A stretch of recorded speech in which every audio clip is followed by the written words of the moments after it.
Assalamualaikum.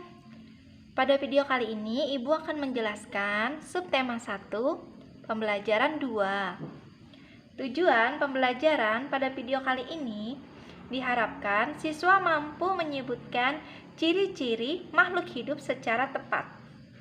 Setelah mengamati teks dan gambar, diharapkan siswa dapat menuliskan pokok-pokok informasi yang didengar atau disajikan tentang ciri-ciri makhluk hidup dengan tepat. Ciri-ciri makhluk hidup yang pertama adalah bergerak. Perhatikan gambar berikut. Makhluk hidup dapat bergerak dengan cara yang berbeda-beda. Manusia berjalan menggunakan kaki, ikan berenang dengan sirip, sedangkan cicak merayap di dinding. Terdapat pertanyaan, apakah tumbuhan juga bergerak? Jawabannya adalah tumbuhan juga dapat bergerak karena tumbuhan termasuk makhluk hidup dan salah satu ciri makhluk hidup adalah bergerak.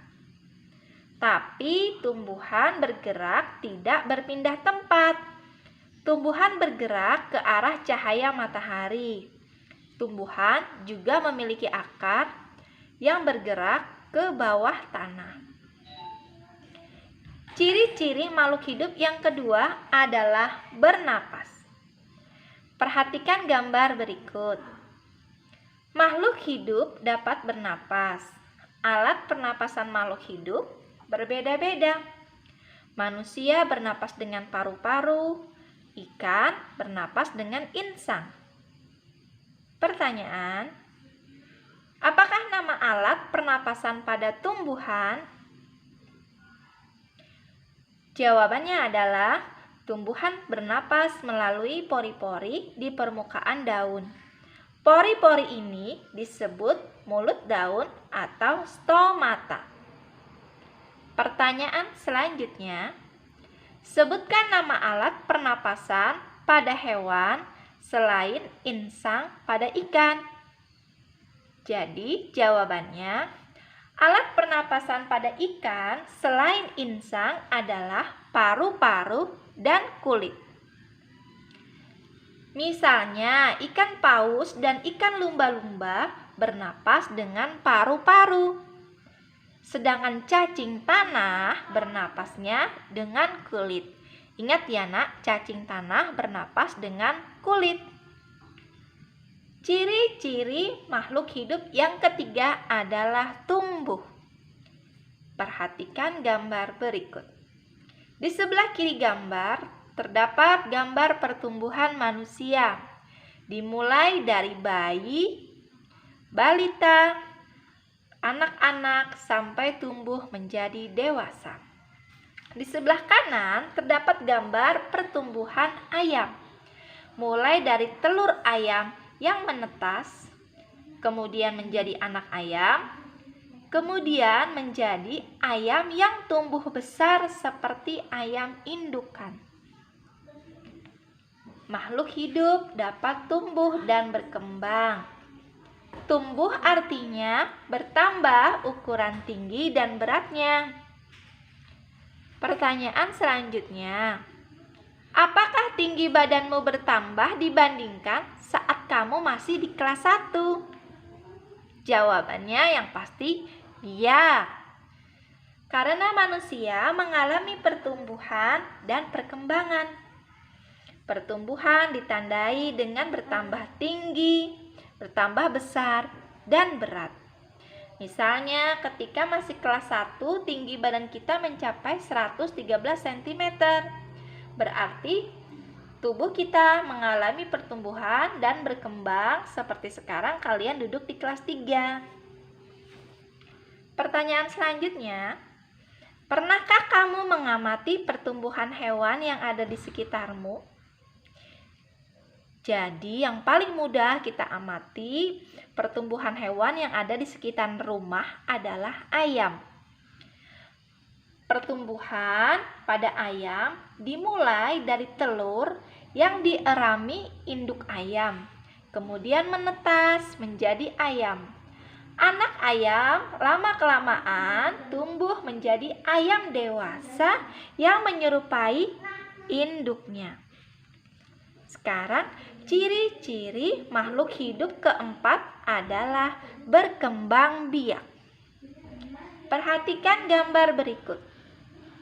Makhluk hidup dapat berkembang biak. Cara berkembang biak makhluk hidup berbeda-beda. Manusia berkembang biak dengan cara melahirkan. Ayam berkembang biak dengan cara bertelur. Beberapa tumbuhan buah berkembang biak dengan biji. Jadi tumbuhan buah yang berkembang dengan biji, contohnya pohon nangka, pohon mangga. Selanjutnya di bawah terdapat tabel. Tabel itu menerangkan cara berkembang biak hewan. Pertama, nama hewan. Yang kedua, cara berkembang biaknya. Ada yang melahirkan, ada yang bertelur. Jadi di situ sesuai centang nama hewan, ada yang melahirkan, ada yang bertelur. Nama hewan yang pertama, kuda. Kuda itu berkembang biak dengan cara melahirkan. Jadi di tempat yang melahirkanlah di kolom yang dicentang. Selanjutnya, kucing. Kucing berkembang biak dengan cara melahirkan. Yang di bawahnya lagi, ikan emas berkembang biak dengan cara bertelur. Burung berkembang biak dengan cara bertelur. Semut berkembang biak dengan cara bertelur. Dan terakhir, cicak berkembang biak dengan cara bertelur. Nah, itu tadi tabel yang menerangkan nama hewan serta cara berkembang biaknya. Ciri-ciri makhluk hidup yang kelima adalah memerlukan makanan. Perhatikan gambar berikut. Ada seorang anak perempuan sedang menyiram tanaman. Dan ada seekor kuda sedang memakan rumput. Di gambar ketiga terdapat anak-anak sedang makan bersama teman-temannya. Dari gambar tersebut menjelaskan bahwa makhluk hidup memerlukan makanan dan air. Manusia memerlukan tumbuhan dan hewan untuk makanan. Maksudnya adalah manusia memerlukan tumbuhan untuk makanan itu berupa sayur-sayuran. Yang berupa hewan, manusia memerlukan makanan berupa hewan untuk dimakan, contohnya ikan, daging ayam, daging sapi. Sebagian hewan juga memerlukan tumbuhan untuk dimakan, contoh hewan yang memakan tumbuhan, kuda yang biasa memakan rumput, sapi juga pemakan rumput, kelinci pemakan wortel, kambing pemakan rumput. Jadi itu tadi sebagian hewan yang memakan tumbuhan sebagai makanannya.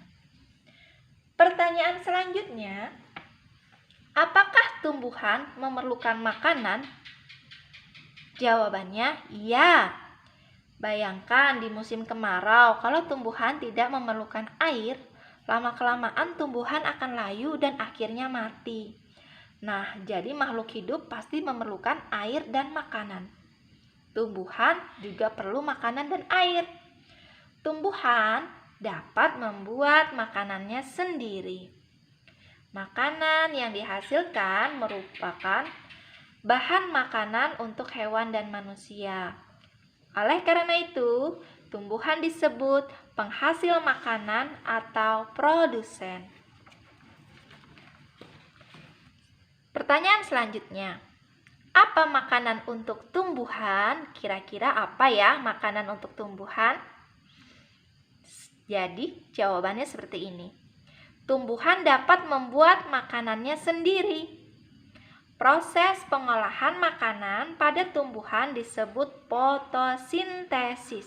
Ibu ulangi ya, Nak. Proses pengolahan makanan pada tumbuhan disebut fotosintesis. Bahan untuk membuat makanan adalah air dan karbon dioksida. Bahan-bahan itu diperoleh dari dalam tanah. Pengambilannya diserap melalui akar. Sedangkan karbon dioksida diperoleh melalui mulut daun atau stomata dan lubang kecil pada batang.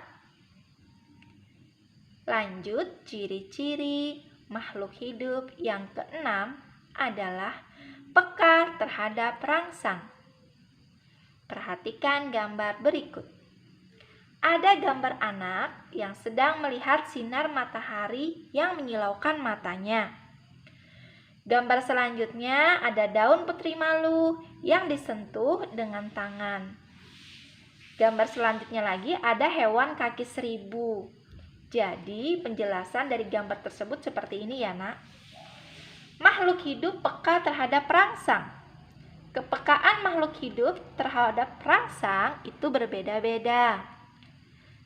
Contoh, jika kita melihat sinar matahari atau sinar yang menyilaukan mata kita, dengan cepat kita akan menutup mata karena mata akan terasa perih dan sakit. Begitu pula daun putri malu, ketika kita berjalan di jalan atau di pinggiran jalan terdapat tumbuhan daun putri malu. Ketika kita sentuh daun putri malu tersebut, maka daunnya akan mengatupkan dengan sendirinya.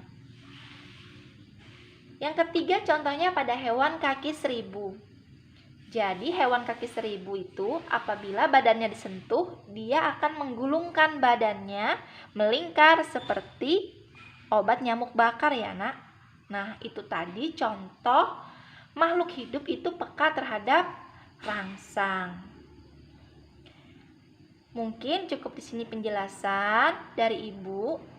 Semoga kalian paham dan mudah dipahami.